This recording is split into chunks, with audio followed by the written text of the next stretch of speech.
Welcome back to my channel. Behind palace gates, beyond gilded chandeliers and immaculate uniforms, there exists a world few ever truly see. A world where tradition meets privilege, where power is inherited rather than earned, and where silence has long been considered a form of loyalty. Today, we step into that hidden world through the voice of someone who once served within it. Andrew Mountbatten-Windsor has long been associated with luxury, status, and royal privilege. From private jets to exclusive estates, from bespoke suites to glittering banquets, his life appeared to embody the very definition of aristocratic excess. Yet, according to a former palace maid who has now chosen to speak, the reality behind the polished facade may have been far more complex, unsettling, and revealing than the public ever imagined.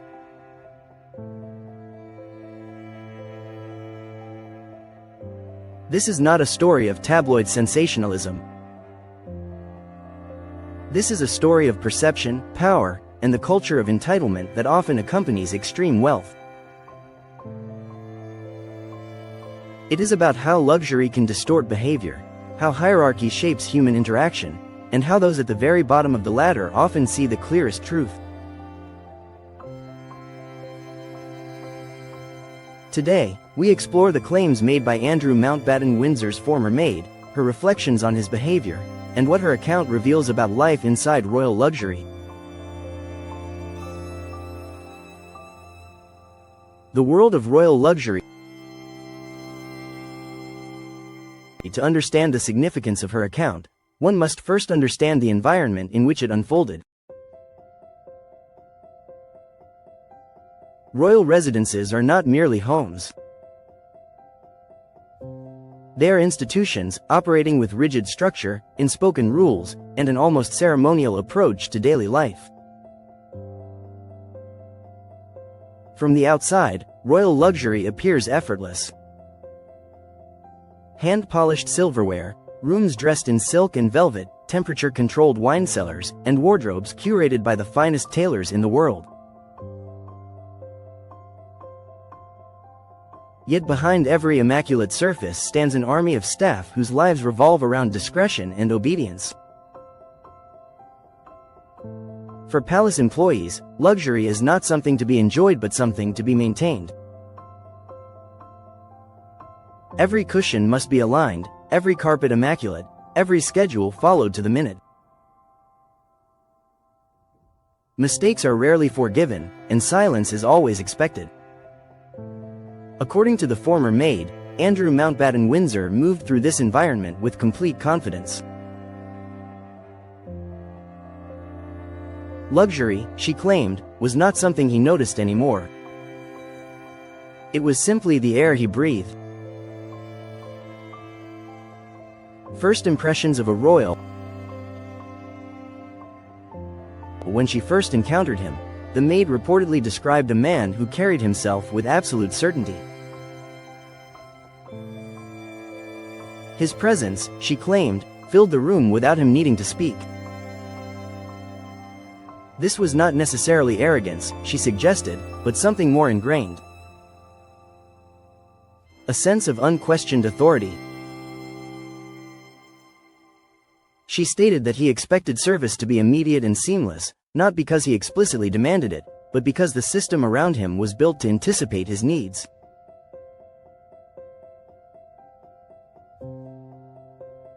In such an environment, behavior is shaped as much by structure as by personality.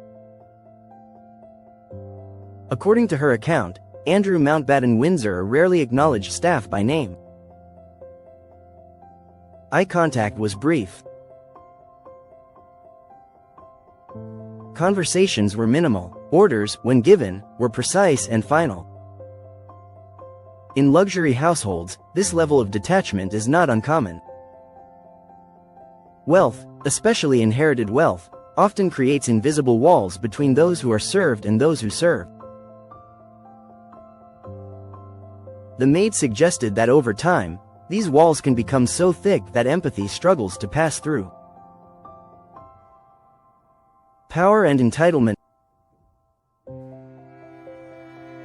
The maid claimed that what stood out most was not cruelty, but entitlement. An expectation that the world would adjust itself to his comfort. She described moments where staff were required to rearrange entire rooms at short notice, delay personal breaks, or remain on standby for hours simply because his plans change.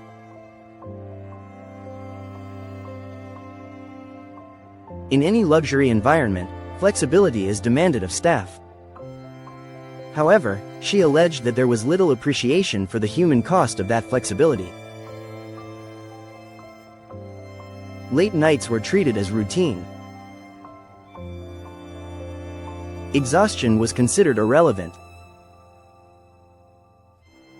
She explained that this was not always expressed through raised voices or overt hostility. Instead, it was conveyed through indifference. A belief that service existed independently of the people providing it. According to her, this indifference was more unsettling than anger. Anger, she said, acknowledges the presence of another human being. Indifference erases them entirely. The silence of staff. One of the most striking aspects of her account was her description of silence. In royal service, silence is not merely encouraged. It is enforced through culture. She claimed that staff were discouraged from discussing their experiences, even amongst themselves. Complaints were rarely formal. To speak out was to risk being labeled disloyal, a word that carries significant weight in royal circles. Luxury thrives on illusion.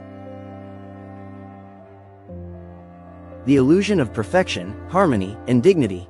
Anything that threatens that illusion is quietly removed. The maid suggested that this culture allowed questionable behavior to go unchecked, not because it was necessarily extreme, but because it was normalized. When power is absolute, even small actions can take on disproportionate significance. Moments that linger.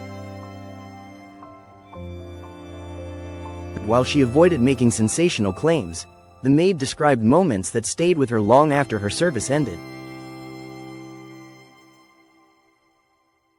Instances where requests were delivered without courtesy. Situations where staff were spoken about rather than spoken to.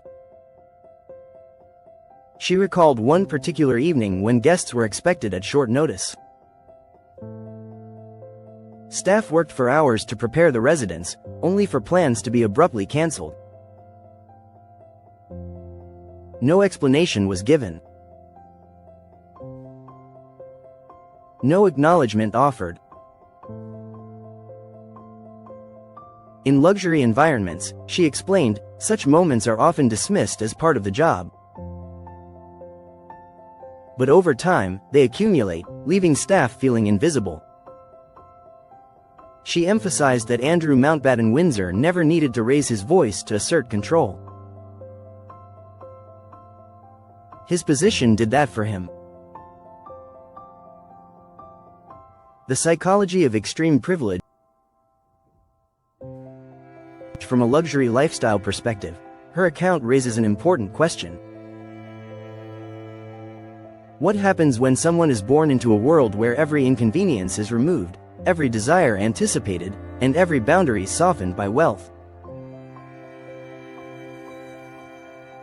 According to the maid, long-term exposure to such privilege can subtly reshape behavior. Gratitude becomes unnecessary. Patience becomes optional.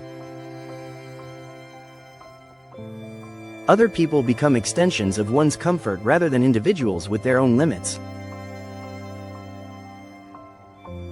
She suggested that this was not unique to royalty, but magnified by it.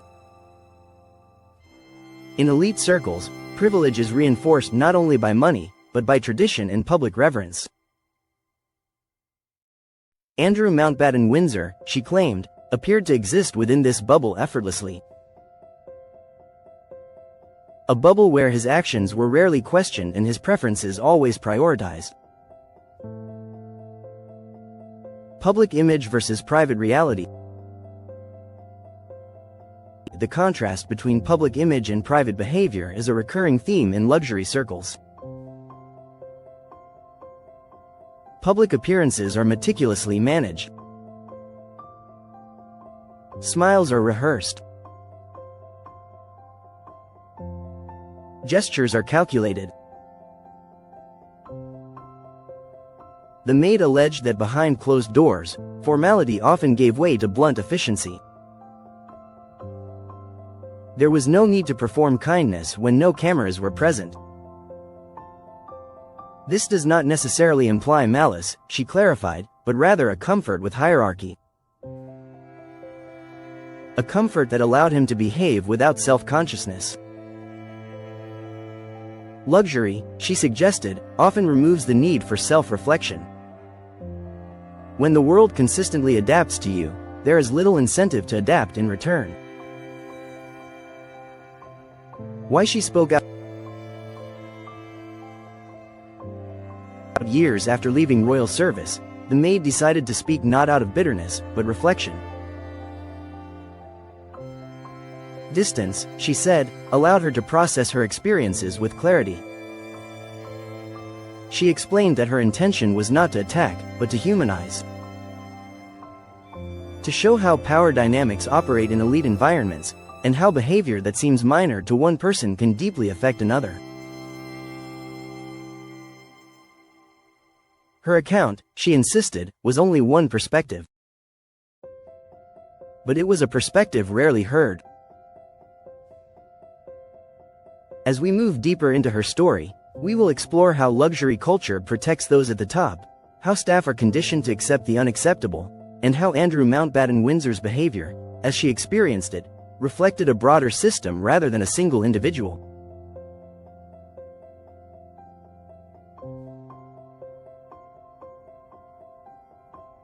Because behind every palace wall lies a truth shaped not just by one man, but by centuries of privilege.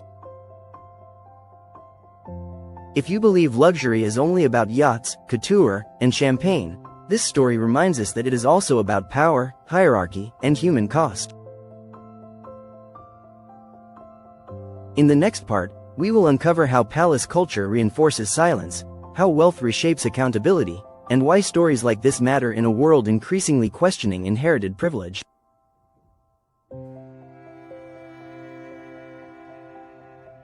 Stay with us.